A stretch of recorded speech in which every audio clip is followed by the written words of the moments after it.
for students in particular. So I can start with an introduction of myself and then kind of describe generally what I hope you'll get out of our conversation. I don't use slides. If we were in person, I would be having you practice some of the skills that we're talking about. But we'll make our way nevertheless. And it's actually nice that we're a cozy sized group. That way we can emulate a little bit what we might do normally in person, and then we can maybe even discuss how networking is both similar and different when we're in a virtual environment. So with that, let me just introduce myself. My name is Liz Newton, or Elizabeth Newton. I go by Liz.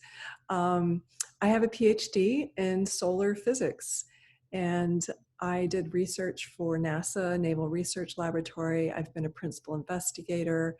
And then after entering the field and working as a senior space scientist at NASA, I found new pathways that I wanted to travel down. So I didn't remain in physics, but I actually find the education completely invaluable for everything that I went on to do subsequently. So happy to talk about my strange career path, but I have worked at high levels of national space policy, as well as worked as a space scientist. I have also started my own software company, so I've got the experience as an entrepreneur. And only 4 years ago, I found myself presented with the opportunity to work at Ohio State University, and that is where I lead a center called the OSU Battelle Center for Science, Engineering, and Public Policy. And what we do there is research ways in which we can take science and engineering knowledge and bring it in or translate it into the public policy realm so that people can make better decisions, especially when it concerns our taxpayer money. So that's my mission here at OSU, is to be the executive director of OSU Battelle Center. And I do research, I do teaching. I teach a course called Rapid Innovation for Public Impact. I'll be teaching next semester a survey course around science and engineering policy. So hope I'll see you in one of those venues. If not, I hope I just see you generally around our OSU Battelle Center events. We steward student communities of practice for different industries. One industry is the air and space industry. We tend to pick up physics students and astronomy students in that student community. We also look at things around sustainable energy and biosecurity. So if any of those things are interesting to you, shoot me a note later after this workshop. I'd be happy to introduce you into the place, the Slack workspace, where you can learn about the things that we do. So with that introduction, let me just maybe broach the whole topic about networking. You know, it's one of those labels, and people are like, I know I should be doing it, but I don't really want to, or I don't feel like it, or it's not me, or I'm introverted. But it is one of those things that is essential to our development, both as people, but also as professionals. And so what I've tried to do is take a little bit of the, not the shine off of it, but maybe a little bit of the intimidation factor off of it. So when someone asks me to speak about networking, I try to translate that into something that's a little bit more human scale. When I hear networking, I'm thinking about, well, A, neural networks, but B, also like that monster LinkedIn platform where, you know, people connect. It's kind of like Facebook for professionals. And probably with your generation in particular, you guys are way over Facebook. But nevertheless, LinkedIn persists. So networking, to my mind, is one of these things that needs to be renamed, and really, I want you to consider it as though it's a way of you developing a community of support for your professional endeavors. And it truly is a community. And when I think about what you're facing, especially your generation, where you're going to be mopping up after previous generations, including mine, you will need this professional community of support. Professional communities are all about helping you accomplish things that aren't accomplishable if you were a solo act. And it's also a place where you can find mentorship. It's a place where you can bring your ideas to life. It's a place where you can volunteer your time and feel connected. And these are essential because after you ensure that you are competent in your field of study and that you're a trustworthy person and likable enough, the fourth most important thing for you to focus on is your professional network. So that's kind of why we do this. It's one of those ingredients to success. And I want you to kind of grapple with it and grow with the idea that you can do this. There's nothing magical about it. There's some basics that I like to go over. The first has to do with kind of mustering your courage to do the networking to begin with. And I say courage because I'm an introvert. I don't know if that comes with the territory of being a physicist. Probably it's been a long-standing personality preference on my part, but you know, it's a little bit daunting to consider going into a room full of strangers and think, here I go, I'm going to go network. You know, we've been conditioned probably by parents to say, who say, never talk to strangers. But really, networking is almost about mustering that courage to go in and introduce yourself to strangers and look for the connection. And there are a lot of tips for doing it. It's gotten to the point where I actually enjoy doing it despite my introverted nature, because I do view it as a way to feed my intellectual curiosity. So we'll get you there too, hopefully. So, but the first task actually is kind of mustering the courage. If the purpose of networking is to create this community of support, just know that the community of support will carry you through your entire career, all the way through retirement. And it's not something that you want to consider like one and done, nor is it something where you just do it once in a year and you don't have to think about it anymore. I want you to actually think about it as a professional habit. And it's not that hard. It actually doesn't take that much time, but I'd like to break it down to the point where you think, oh, I could actually incorporate that into my weekly activity. So first off, mustering the courage to do the networking, a lot of it has to do with being prepared. If we were in person, I would talk to you about, and we would practice, how do you approach someone? Like, what's your physical carriage and how do you stand and occupy your volume of space? And even though you might not be feeling confident, how do you stand with an air of confidence? The reason being, if you look unconfident, people are worried that maybe they shouldn't approach you. So you want to actually work on the appearance of approachability and standing up tall as though your head is suspended from a string from the ceiling, and filling your volume of space by having a fairly good posture, standing up straight, and having your feet, evenly spaced under your shoulders, about shoulder width. Those all project approachability, like I am here and I'm available to you. So that's kind of what the physical connotes. But we're in a virtual environment. So you can do very similar things on camera, but in terms of the virtual world, the equivalent of occupying your space is position your computer camera so that it's slightly above your eye level, so that you're actually looking slightly up. And, again, the good posture, that still translates when you're on camera. So you're trying to project approachability. You're also trying to project engagement. So you'll want to make eye contact. If you're in person, of course, you would look at someone's eyes when you're talking to them. On camera, try to position your screen, whether you're looking at the person's image or your own image, try to position your screen directly under that camera as well, because you want to have a sense, again, that you're engaged and you're interested in the people that you're interacting with. So we've covered two of the things, and obviously in person and virtual, they're a little bit different in their implementation. When we get beyond elbow bumps for the pandemic times, we will, of course, probably go back to handshakes, I assume. I do want you to know some of the fundamental mechanisms of the handshake. And again, this is toward building your courage that you can do this. Handshakes, they aren't very mysterious, but there are a couple rules of thumb to keep in mind.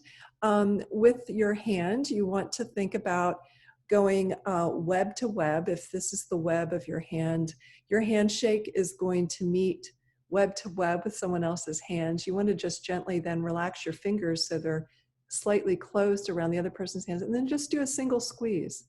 And that's the mechanics of a decent handshake. Again, if we were in person, I'd have you practice it. When you go home and see family, if you're not sequestered, practice your handshakes, because again, it projects who you are. You're welcoming, you're approachable, and you're willing to essentially bare your palm, see there's no weapon in it, right? It's the American and Western European way of offering a greeting. In other cultures, it's different. And I would love to talk further about how different cultures manifest it, but these are some of the mechanics. In a virtual world or a in-person world with networking, the placement of the name tag will matter. Now, Zoom helps us out because, boom, we've got our names under our images. But if you're in person, or even sometimes when you're in a larger virtual networking event, you'll want to have a name tag that's visible up on your right lapel. In the in-person world, the reason for the right lapel is that when you extend your right hand to shake, it actually moves slightly forward, your name tag, to make it slightly easier to read. It probably doesn't matter to people your age, but the older we get, the less our eyesight is, really a strong suit for us. So these are some of the basic mechanics, and just knowing kind of the way it looks and the way it happens can take some of the edge off of the stress and anxiety associated with networking. So let me stop here and ask you if you have questions around some of the mechanics that should bolster our courage. Allison, Ryan, Chase, Joey, Nathan, any ideas, or does this contradict anything that you've heard before? So I suppose I'll go first,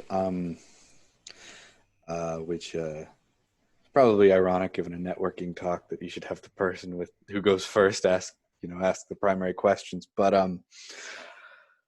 I think I mentioned this a little bit in our meeting last week, because last week was just a discussion forum. I'm someone who traditionally has tied my confidence with being able to intellectually engage with the conversation in the room. And so one of the barriers for me towards networking in college has been the fact that when you're talking to a professor as a student about physics, you're really not on the same playing field. And that's the way it's supposed to be. But I never know, do I have the right questions in mind? Am I going to say something that's going to expose some hidden aspect of my own ignorance? Yeah. Excellent question. And it's an excellent segue to the next segment that I like to cover. And it has to do with, like, how do you manage this interaction when clearly, especially at your stage, right, there's not an even playing field, right? The person you're talking to knows more, has been around the block a few more times, a little bit more seasoned.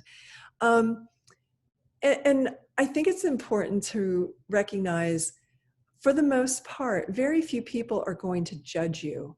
So when you approach, I like to, have it stick in your mind, besides the courage thing, and we can talk more about techniques to master stress and anxiety, but the whole thing is curiosity. Give yourself permission to be curious about someone else. And even in the face of what you might call superior knowledge on their part, give yourself permission to be curious, either about something they said, if you want to dive deeper into the technical content, or ask them about their process. How did you arrive at that conclusion? Or what motivated you to look at this research topic? So you see, you're not unequal in the sense of technical competence when you ask process questions. But I think still, it's also important to realize very few people will judge you for asking a question, even if it's about technical content where, there's not an even set of knowledge on either person's part. So I like to consider professional networking, if you get over the hump of going up and introducing yourself, be prepared with a question. In fact, I like to be prepared with probably a dozen different questions, all that will fit any given situation. Sometimes it's very specific, like so you can lead with, I really enjoyed your presentation. Lead with a compliment and then ask your question. I didn't fully follow when you went from step A to step B. Could you explain that further to me? Right? So I think when you're in a position of asking for help and understanding, there's never a reason to feel badly about asking the question.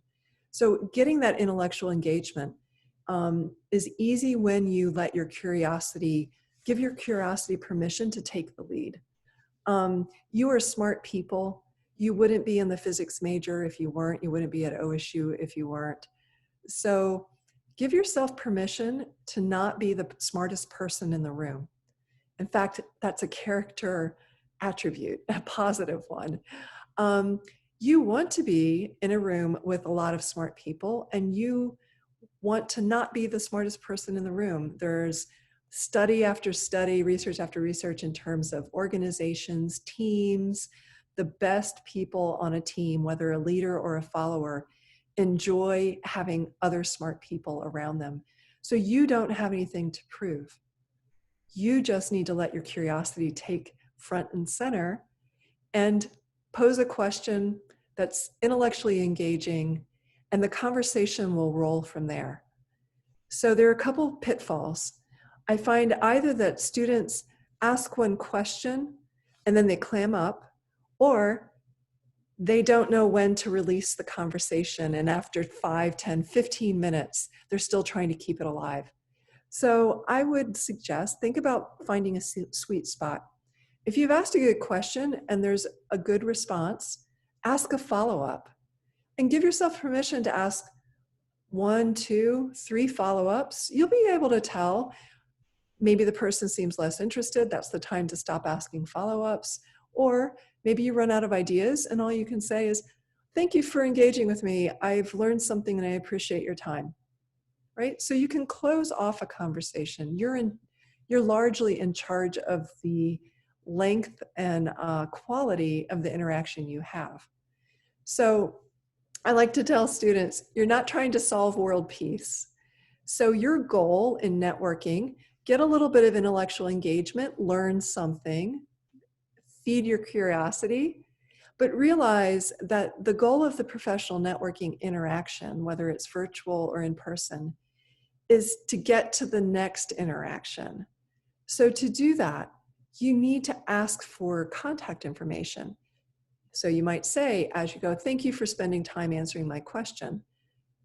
You should also say, do you have a business card? Or do you have a LinkedIn profile? I'd like to connect with you for some follow-up conversation. So it's expected. Ask for the connection. Whether you're going to send an invitation to LinkedIn, or if you're in person, business cards are still happening. Most of us collect the business card so that in the evening, we can type our LinkedIn invitation out. So they don't replace each other, they complement, and the business card serves actually as a super helpful place to take notes. If you're at a professional conference, and I do hope you go to those, even if they're virtual, jot down what you've learned about the person on the back of the business card. It will help you jog your memory when you reach out through LinkedIn. You might jot, met them at the annual Association for the Advancement of Science conference, May 2020, learned that he's from Wisconsin and is studying particle physics. The business card becomes this useful little memory jog, so you can take advantage of that. And you can toss it after you've kind of recorded the notes somewhere else, or you've sent the LinkedIn profile. But the goal of networking is not a single interaction that just dissipates into the ether after it's over.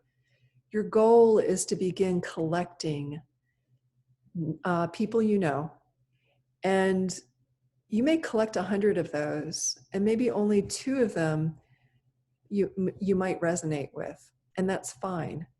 That the goal right now at your stage is introduce yourself to as many people as you can, collect the information, and then evaluate, is this connection fruitful enough in appearance that I should keep it live? So we'll talk in a minute about how to sustain this community that you've started to build. But I guess I hope that answers a little bit, Nathan, your question about, so what do you say? If not, happy to do some follow-up. No, that was actually lovely. Thank you very much. So making conversation is generally what I would call the biggest barrier to entry for students and young professionals. Again, though, really think about curiosity being your driver. If you're at an in-person event, and I do hope that you've joined as a student or, gone out and paid for the young professional membership of your particular professional society, that's one of the best places for you to start showing up at these events. View it as a treasure hunt. Maybe the event organizers, if they're virtual, will have set up random breakout rooms of 3 to 5 people, and you can, go there and introduce yourself. In person, I like to go to the socials and I kind of cruise the room.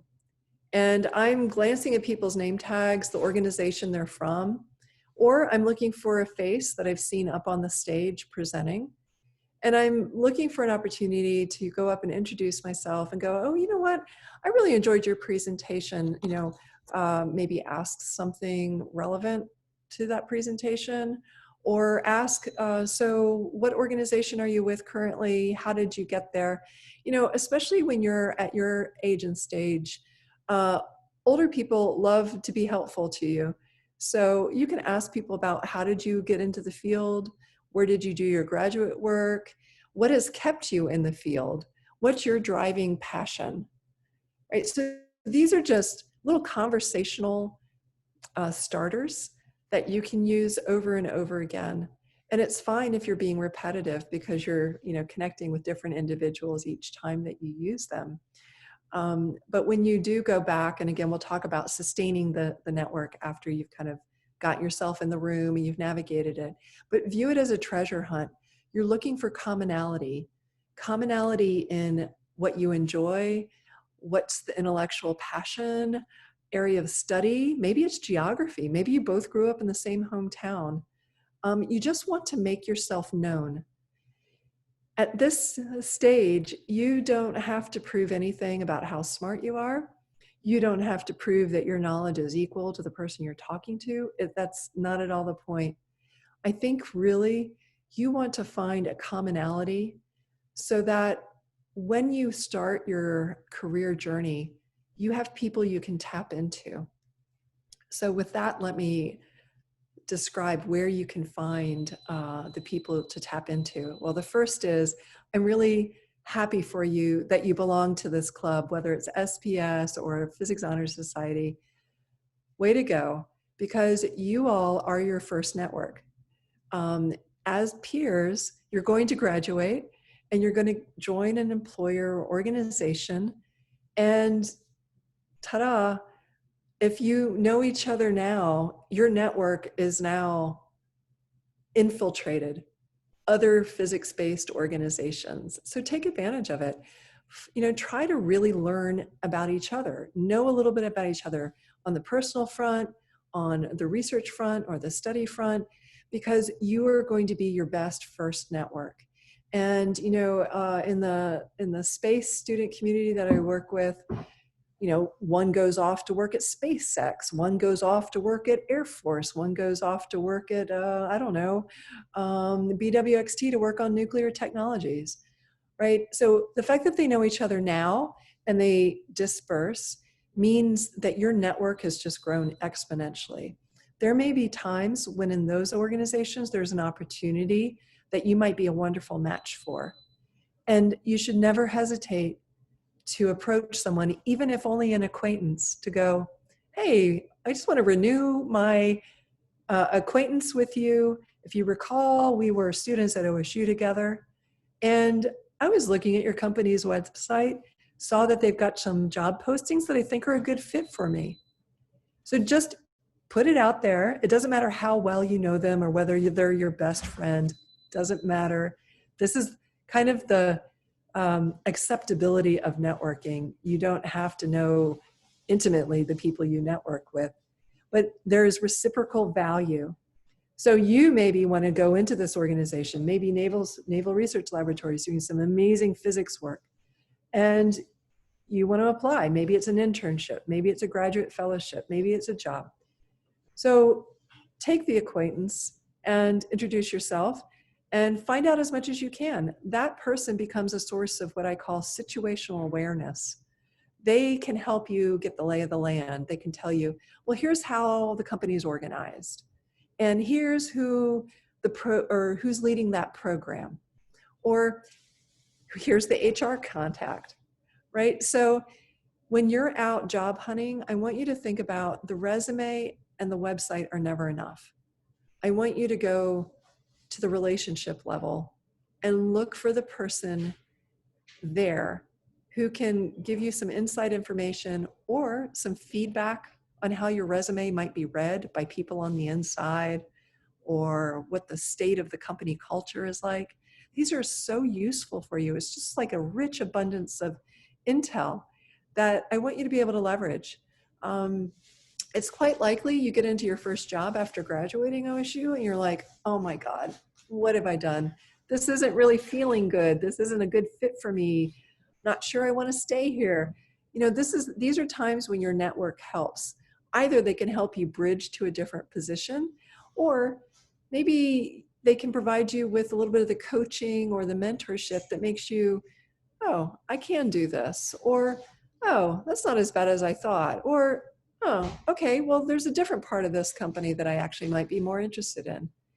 So I want you to think of your network as a way of helping you along, helping you out, knowing that the value that you draw from that network, you'll need to reciprocate and give back into it. So you can't always be a taker.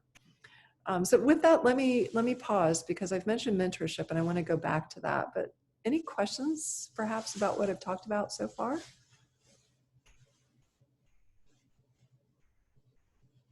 Stunned silence.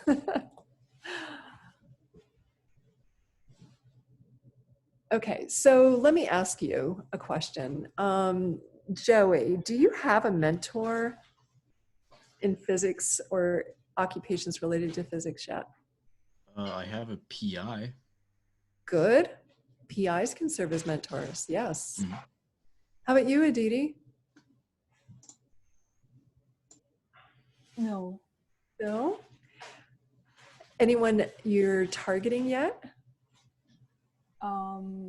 Yeah, I'm thinking about, so do you mean mentor in terms of research? Any part of it, being a physicist? I actually don't understand the question really well. Okay, well, let me talk about that then. So mentors are people that they don't have to have gray hair, but they are typically people that are professionally a little bit more experienced than you. And some companies or agencies actually have formal mentorship programs. But the idea is you find someone in your professional community who can advise you, who can offer advice, who can give you some feedback. It's someone that you feel safe and comfortable talking to as you're going through and thinking about what is it that you want, what are some of the problems that you have, how should you think about your next career move. Those are mentors. And mentors can be people that are older, like me. They can also be people that are maybe 5 years ahead of you. So it's not strict, and mentors don't have to be formal. Mentors are simply people that you have an affinity for and that you trust to give you feedback and advice. And Yeah. it doesn't have to be formal. You can informally decide that you're going to adopt someone as a mentor. And adopting a mentor is rather easy. If you've interacted with someone one or two times, you can essentially say to them, would it be okay if once in a while, every few months, we get together for coffee and just talk? That's all that mentoring involves, is just this regular engagement so that you feel like you have the help and the advice to help you navigate your professional path. I think there are two people who have advised me regularly in the past. One of them is a recent OSU undergraduate who was a physics major here, and another person is Professor John Beacom. So I Excellent. have received advice from them on multiple occasions. Fantastic. And you don't have to limit yourself to one. You don't have to limit yourself to your PI or a favorite professor. In fact, I like to think that all of us probably need 3 people that we can feel comfortable talking to about our career challenges, our research challenges, even personal challenges. So scout for those opportunities. One can be a favorite professor. One can be a friend you lived with who graduated a few years ahead of you.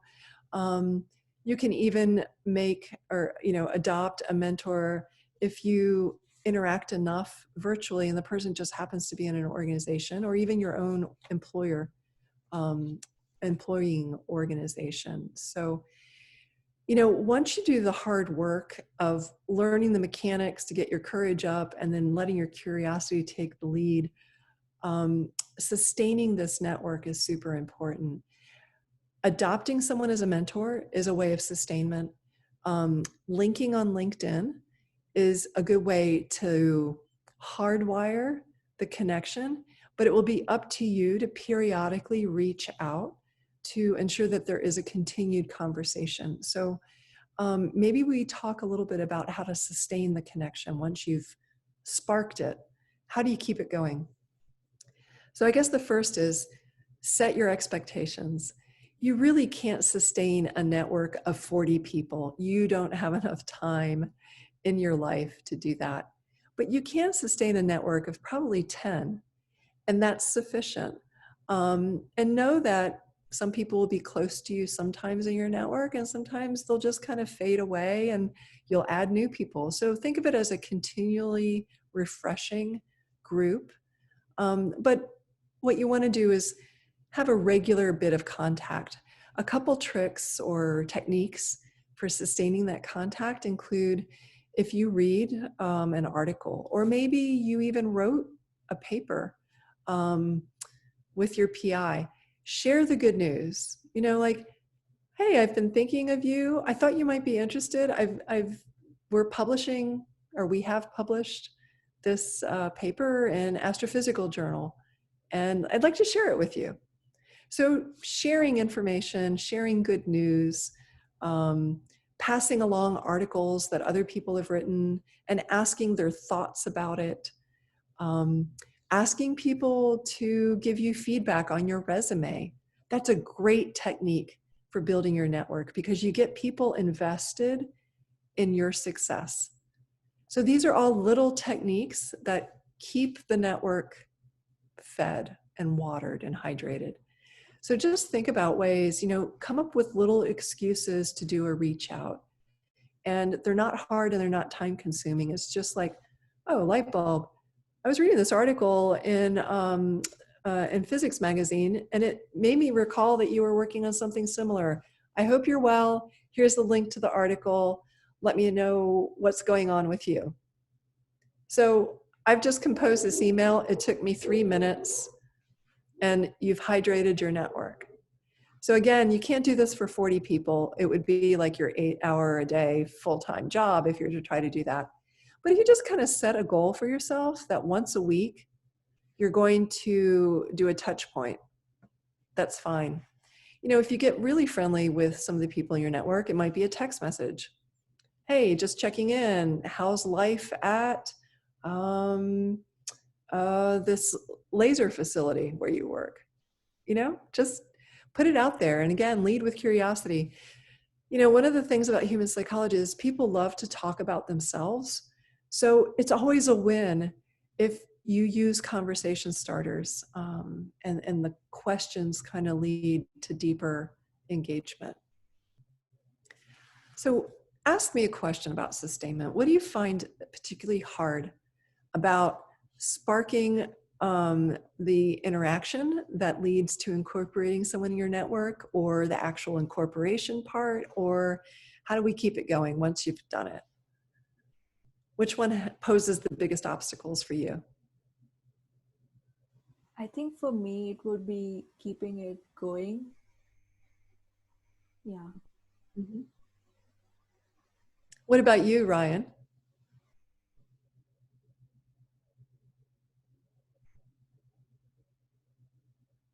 Maybe he's on mute. Maybe he's left the building. Chase. It's entirely possible you might get some replies exclusively through chat. Yeah, I'm looking. Yeah, I'm getting like some lag. What was the question you asked? Oh yeah, sure. I just wondered, what do you find most intimidating? The initial interaction with someone that you'd like to network with, or knowing what to do to incorporate them into your network? Kind of probably the second one, because I'm more of like a me person. Like, not that I'm like narcissistic or I don't like other people. It's just like I'm not the best at like talking to other people and like networking with other people. It's something I've struggled with a lot. So like knowing what to do and how to go about doing it would probably be the hardest for me. Yeah. So after this workshop, I'll make sure that you get a tip sheet. And I kind of break down some of the mechanics I've touched on already. Some of the conversation starters you've heard me model already. But in this tip sheet, I give you ideas specifically on how to go about the conversational engagement, which is kind of required to make yourself known. And you know, I think that, you know, again, if we were doing this in person, I would have you practice the conversation making, because it really is essentially a practice. The more you do it, the easier it is. And the easier it is, the less that you worry about whether you're doing it right. And there probably are no wrong ways to do it. So let yourself have a little bit of fun with it. But I'll send you this tip sheet, and it does have very specific words you can use and things you can do as well. I see in the chat that Ryan says it would be the initial interaction more intimidating. Yep, afraid of making bad first impressions. I'm glad you brought that up, Ryan. It's one of the things, especially when we're in person, you know, our awkwardness is more visible when we're in person than when we're on camera, because on camera, people are just seeing us, you know, the clavicle and above. But in person, they get to see our whole body and our body language. And so it is a lot to think about. Generally speaking, I like to encourage students to actually practice in front of the mirror. It's initially a really challenging thing to stand there, you know, coach yourself through, am I standing tall? How is my posture? Am I filling the volume of my space? Am I breathing deeply? Because it provides more oxygen to our brain, which makes us better conversational partners, but it also lowers the stress hormones that we were probably experiencing.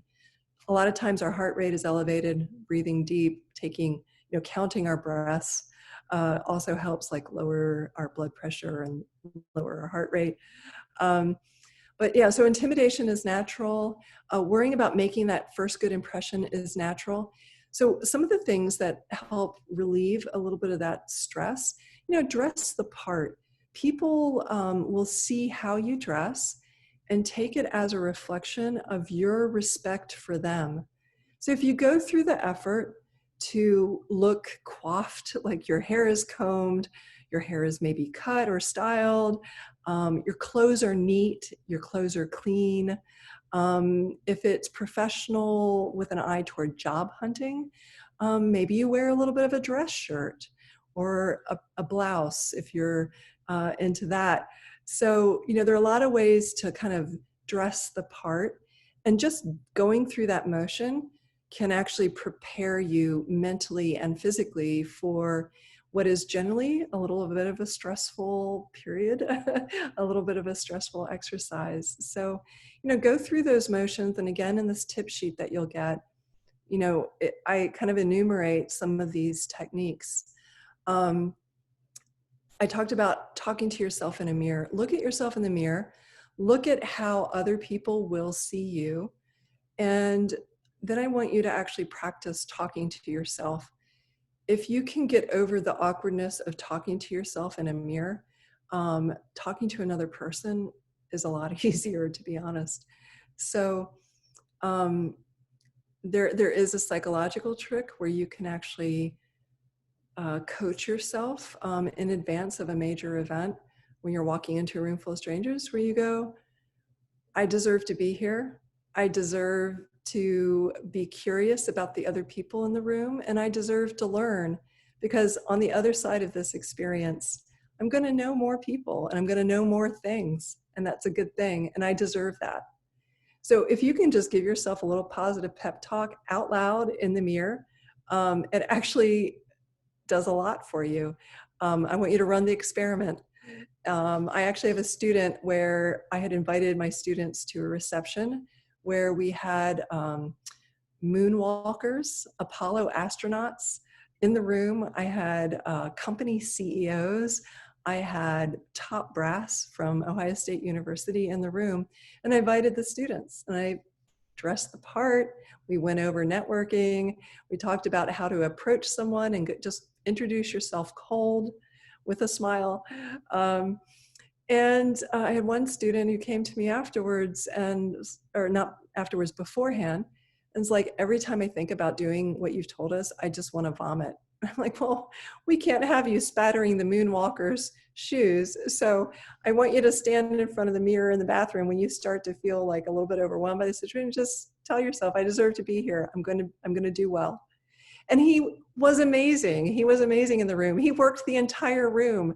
And of course, afterwards, he had bragging rights. He'd talk to Apollo astronauts, and, he'd talk to principals, the program manager for the Apollo program. So, give yourself permission to be a little bit awkward, be a little bit nervous, but also go in the room and try to have a little bit of fun with it. And that's why I kind of say, think about curiosity. You guys have it.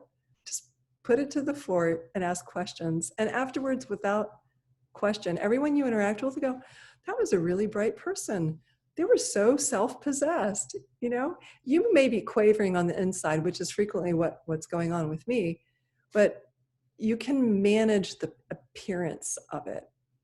And frankly, the fear is usually what's driving all of our anxiety around these interactions. And the only way to make a bad first impression, I would say, is to only talk about yourself, which generally is not too big of a risk. I tend to try to get other people talking so I don't have to talk about myself, but it turns into a good conversational ploy.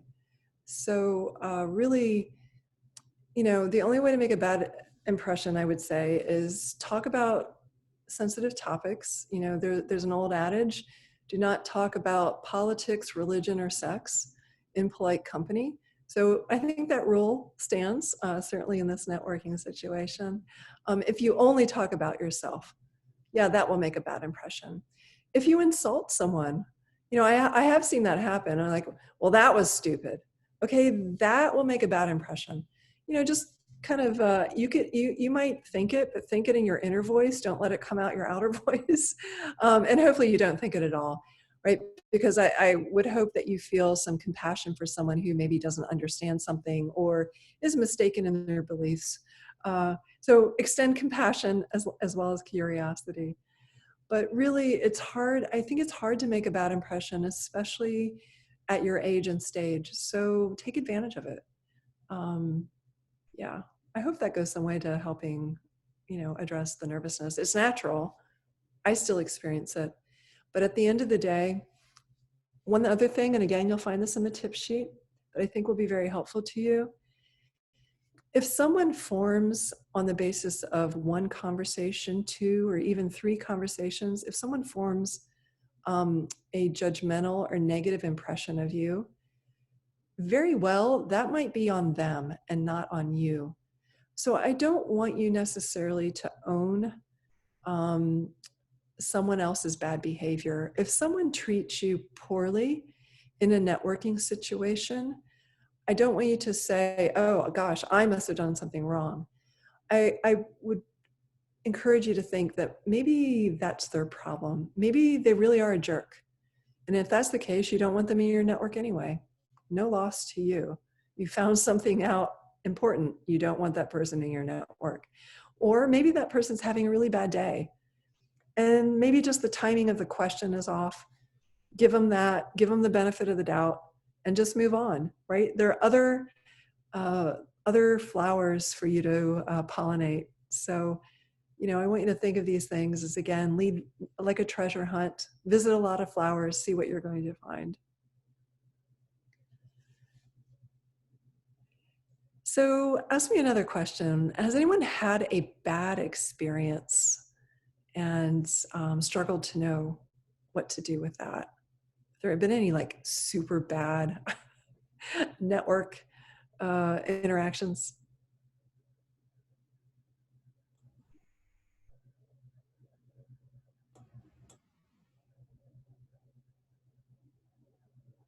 Well, you're fortunate if that's the case. I've had, a good full share. And actually, I think sometimes it's fun to write down some of the worst ones, because I can guarantee that you'll look back and laugh like, yeah, that was a bad one.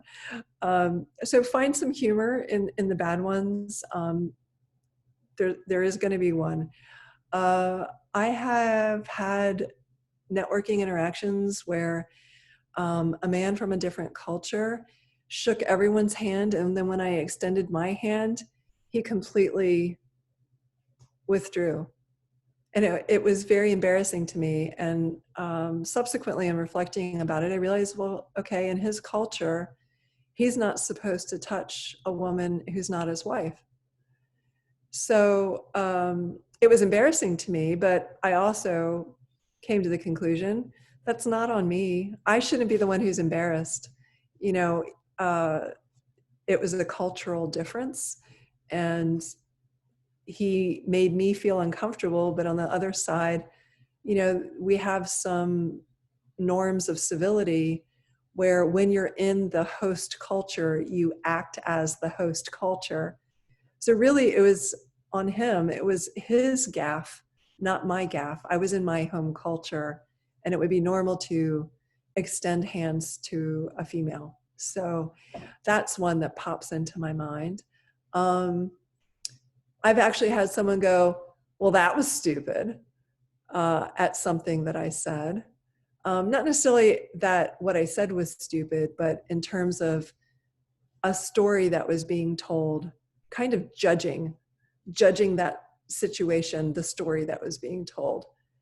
And, again, that's not a reflection on me. That's a reflection on the person who is pretty impulsive, right? They didn't know better than to, bite their lips before it's out. So yeah, there are going to be those, but just recover from it. Know that, again, you deserve to explore with your mind and with your questions, and you deserve to explore the community that's out there. And you're not going to love everyone you meet. I have had nightmarish people for graduate advisor. I have had nightmarish people when it came to professional colleagues. And again, I think the important thing is to realize it's probably nothing you did, and it's probably nothing about you. It speaks more to their character. And so don't let that deter you. You don't want the fear of encountering kind of a yucky person to get in the way of your making the attempt. So it's natural to feel the anxiety and even a little bit of fear of rejection, but don't let that stand in the way of actually doing it anyway. And I comfort myself with what I would call the growth mindset. Whatever the interaction, however it turns out, whether you end up loving the person or kind of going, yuck, don't want to see that person again, regardless, you are smarter on the other side of the interaction. So again, navigate with curiosity, navigate like a pollinator, view it as a treasure hunt, but be okay with the fact that, well, I learned something about that guy or that gal, and I've learned I'm not going to invest my energy in that person or my time in that person. And that's a really great outcome from running the experiment. So just view your professional community as running just a continual series of experiments, maybe once a week. How do you connect with this person? What do you like about this person? Do you have value that you can add and create for this person? And can they add and create to you in your life? So I see we're almost at time. I'm happy to answer more questions. We will get this tip sheet out to you. I think it'll be helpful. Again, it goes into a lot more specifics and it's a lot more detail. But I think it will help you both start, but then keep going these connections. So give me some feedback. Have I left something unaddressed or something that's kind of a worry for you at 3 a.m. when you're facing a professional conference, like you're about to present a paper or something? Is there anything in your mind around that? I was gonna comment about this earlier. I like I said, I haven't had many times where I've had to do something like that yet. I probably, hopefully, will in the future. But I've been fortunate enough to not have just a completely disastrous experience, like somebody calling me an idiot or somebody refusing to shake my hand or anything like that. But one thing that I find kind of nerve-wracking is whenever I'm doing something like that or talking to somebody in a very professional setting, that I'm kind of worried about what they're thinking, about what I'm saying, and I try and tread very carefully. That might just be me specifically that worries a lot about that, but I kind of, if I ever stumble over anything I say, it will be because I'm worrying a lot about what I'm trying to say. And I try to find a balance between picking my words carefully, but also being carefree enough that I can just be myself and appear casual. So Yes. You know what? That's an excellent observation. And thank you for sharing, because your feeling of vulnerability is extremely common. Most of us have it. I would say the people that don't have it tend to be a little bit overconfident usually, but it's completely natural that we are almost examining ourselves while we're interacting. And I don't know if it's common among physicists in particular, but we're pretty conceptual people. And that means that we've got this ability to almost judge simultaneously what we're doing as we're doing it. And to the extent that, I would encourage you to think about almost the Zen Buddhist practice or the Buddhist practice, actually Taoists do it too, but being present. Like if you can turn off that inner voice or that thinking mind that is observing you and going, okay, don't do that. Okay, wait, oh, that was a stupid thing to say, or you should have said that differently, or, well, that was a dumb question. You need to ask a better question next time. That's an inner monologue that your thinking mind is running. And what it's doing is it's pulling your energy away from the moment and away from genuinely engaging the other person. So I guess a couple thoughts, catch yourself doing it. And, you almost have to go, oh, I'm thinking again, and just then push it aside. Another way is to remind yourself what the other person is thinking or feeling about us is actually none of our business. Another way of saying it is, whatever they're thinking or feeling about us doesn't diminish our quality as a person.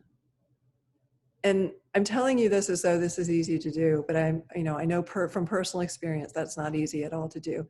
Right? I'm conditioned since childhood to be worried about what the other person is thinking and feeling. But knowing that about myself, and knowing that that's a tendency that I have, and knowing that what it does is actually undermine my confidence, I have to recognize it and turn it off and not give it the attention that it's drawing away from me. And so knowing that that might be where you go, just know that the more that you catch yourself doing it, the less it will erode confidence.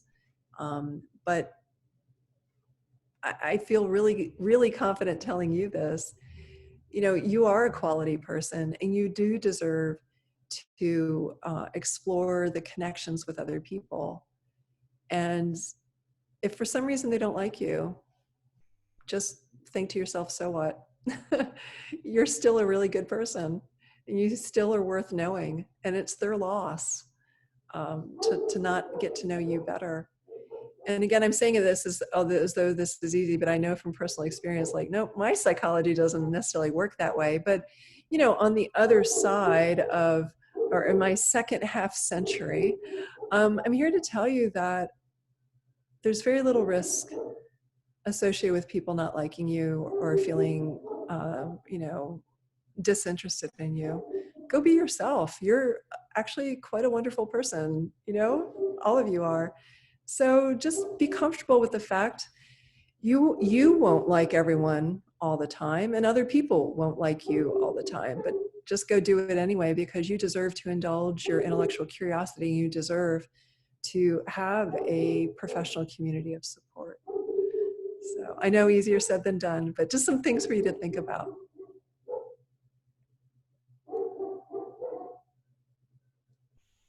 So great question. Ryan asks, especially on election day, how do you handle situations where politics intersect with science and networking?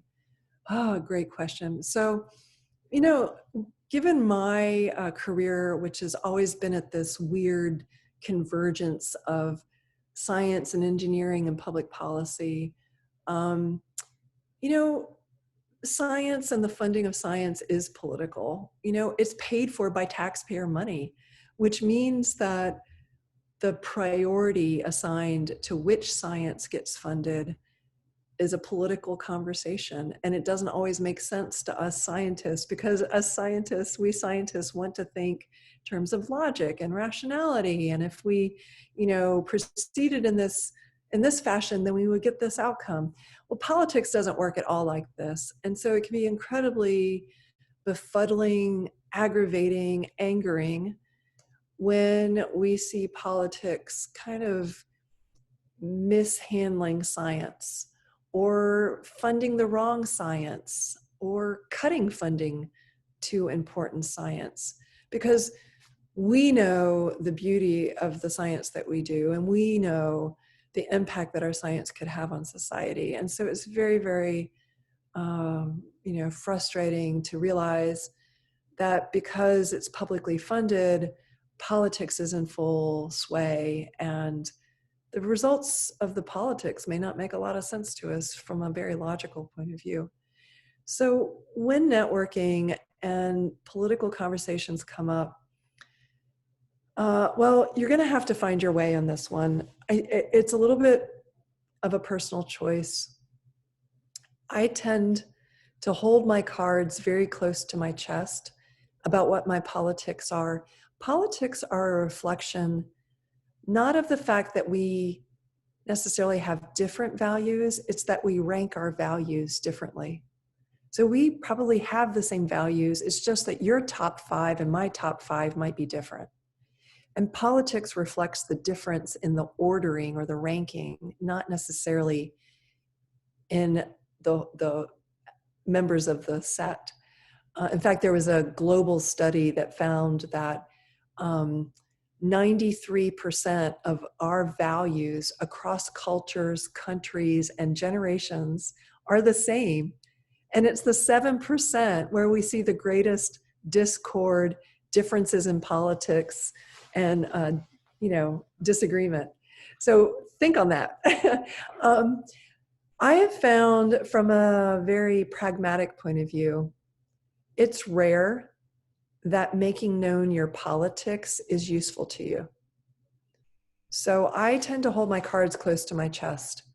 I will make statements that we can agree on regardless of what personal politics are. I reserve my political conversations to be had with my family and with very, very close friends. But I generally don't engage other people more broadly in politics, and especially in a professional situation. Politics in the professional community can be very polarizing. You might be very surprised at what people's politics are. And if they keep things close to the chest the way I do, they may never tell you. But you don't want to alienate someone who is otherwise a good professional colleague and friend because you make known that you cannot stand one politician or party or representative over another. And maybe that person's related to them, or maybe their politics advise them to vote for them while holding their nose. You just don't know. So in general, I just try to keep the spheres very separate. I've worked at NASA. I was a federal civil servant. We're not even allowed to voice political opinions at work. We're not allowed to campaign. We're not allowed ever in the workplace to do anything that could be considered political. That's part of our oath as a federal civil servant. So in some professional settings and occupations and jobs, you won't even be allowed to indulge intellectually in political conversations in a way that's on the clock, or in a way that uses the organization's resources like email or a bulletin board or a blog post. So there's that going on where it's actually like outright forbidden. In companies, many companies actually have policies that they don't want corporate resources or corporate time spent on political purposes. So you'll want to know, what the rules are in the organization that's employing you. And then if it's just a networking situation where you're at a conference or it's a social, really think about, is there an advantage to you in making known your politics? I don't know. So in general, hold the cards close to the chest, really know who your friends are and where it's, a safe space to indulge in those kinds of intimate conversations, because that old adage I was telling you about, like polite company, you don't talk about politics, sex, and religion. It's because those are such intimate topics. They're so tied deep, deep, deep in our, deep psychology, personal psychology, and personal values. So I hope that answers your question.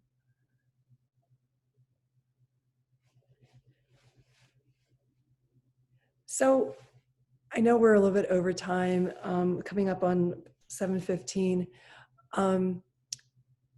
There'll be instances where maybe you just make a mistake. You say something you wish you hadn't said.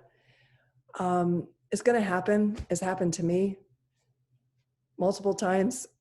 And I'm going to say, first of all, if you recognize that it was a mistake, kudos to you, right? You've got self-awareness. If you experience a little bit of regret or remorse, good for you. It means that you've got a conscience and empathy for people around you. And the third thing is, you can do something about it. Be free with your apologies. I have some go-tos, like, you know what? I want to take that back. I didn't mean that. That's perfectly acceptable to say, especially in a professional situation. Or, I misspoke and I regret saying that the way I said it, right? Just own it. It's okay. Actually, people will find you more likable when you apologize. They will find you more trustworthy even if you're willing to acknowledge your own mistake. So just as I'm encouraging you, like get comfortable with walking up to someone and, you know, introducing yourself, asking them thoughtful questions, get comfortable with saying, oof, I wish I hadn't said that way. Let me try again. Okay, so I've just modeled 4 different ways of saying, oops, didn't mean that, regret it, would you forgive me? That's another thing you do. You can say, I want to ask your forgiveness. I wish I hadn't said that. I don't think I really meant it the way it was probably heard by you. So let me try over, right? It's okay, it's cool. Again, it's character building to apologize or to try again. It's a sign of respect to apologize and to ask someone to forgive your misstatement. And you know, sometimes you're just going to have a bad interaction. I had one with an employee where I wasn't thinking. I was distracted, not having a really great day. We were talking about a topic that wasn't even related to what I was upset about anyway. And I just kind of snapped something out that was judgmental, not really considering that, oh, that might be heard a little bit differently. And as soon as it was out of my mouth, I was like, oh my God, I just can't believe I did that. And it sat with me, and I probably had trouble sleeping that night. And I went the next day and I said, you know, I feel like a real heel.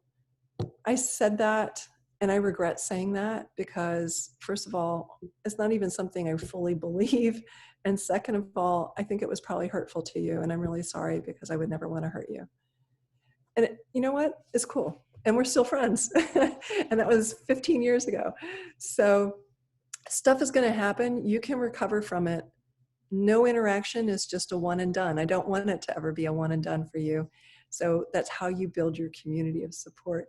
I will say, since we're probably at time, I hope that your next meeting, you use it as a breakout session and assign 3 to a breakout room and practice introducing yourself and then giving each other feedback on what you liked about each other's introduction and what you thought they might consider investing a little more work in.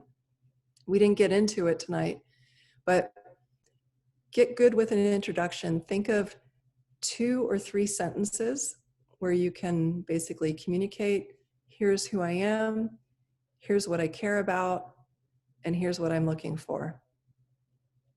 So it's simple. That's your intro, whether you call it your elevator pitch or you call it your cold start, whatever you want to call it. But you need an intro, and it needs to come off the tongue. So I would love for you guys in your next meetings to actually do breakout sessions, develop your intros, practice them on each other, and give each other feedback, because you'll want to have that. Just like you'll want to have a business card when we can resume in-person interaction, you'll want to have your intro right off the tip of your tongue. So, all right. Well, that's all I've got for you tonight. I'm happy to field more questions. You can shoot me an email, and I will send the tip sheet out so it can be distributed to you all. And you can always contact me by email or send me a Slack message or something. Thank you very much, Dr. Newton. This was genuinely fantastic. Oh, thank you. And I go by Liz. So as you transition from being a student to being a young professional, you'll have to get used to calling old people like me by our first names. But yeah, so great meeting you all, and thank you for engaging with me. Thank you for speaking. Well, take care, be safe. I hope you voted, and hope you end the semester well. Thank you. Thank you very much. Take care, everyone.